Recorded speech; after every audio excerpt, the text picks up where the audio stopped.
Igor Baranovsky is living his American dream. He always wanted to be a doctor like his father in the Ukraine. But more than that, he always wanted to live in a free country. Beach not embracement, beach not embracement. On a trip to the United States 5 years ago, Igor declared political asylum. He moved to Houston and started a private ambulance company. But before he could start living his dream, he had to endure a nightmare called Chernobyl. Igor lived 35 miles from the world's worst nuclear disaster.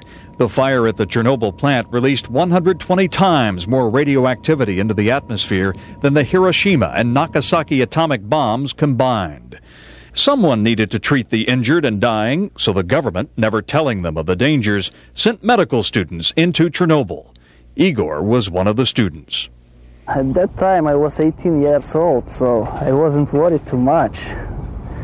And now, of course, I understand more and realized what had happened. For months, the communist government never acknowledged that something you can't see, touch, taste, or smell can kill you. So they even find out some kind of articles about the radiation is in little dose, is good for your health. So it was ridiculous, but this is the information what we had. Igor stayed only a few days, treating villagers who refused to leave. Peasants, mostly, who preferred to face the radiation they did not understand, rather than give up the only life they knew. When Igor came to the United States, he met and married his wife, Olga, who also escaped the Ukraine under political asylum. Their daughter was born here last year, and the family seems healthy. But now, a U.S. immigration judge in Houston says Igor and Olga cannot stay here. The judge says the breakup of the Soviet Union means Catholic families like theirs no longer suffer persecution. Igor and Olga fear they will be sent back to the Ukraine, back to the shadow of Chernobyl.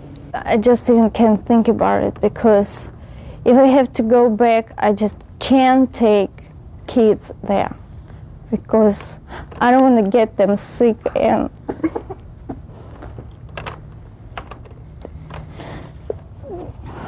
I don't want them, I want them to be healthy like they here, be a normal kid and live a normal life. Some accounts report thousands of children are sick and dying in the Ukraine from the radiation. The Baranovskys believe their daughter, who was born here, has a right to live here, and that they shouldn't have to make a terrible choice. I just can't take them there. Even, I don't know, I can't leave her here and go by myself, because this is my kid, I'm the mother, but I can't take her there. A judge will hear the case again in July. Until then, Igor and Olga will try to put the Chernobyl nightmare behind them and try to live their American dream. Charles Hadlock, 11 News, on assignment, Texas.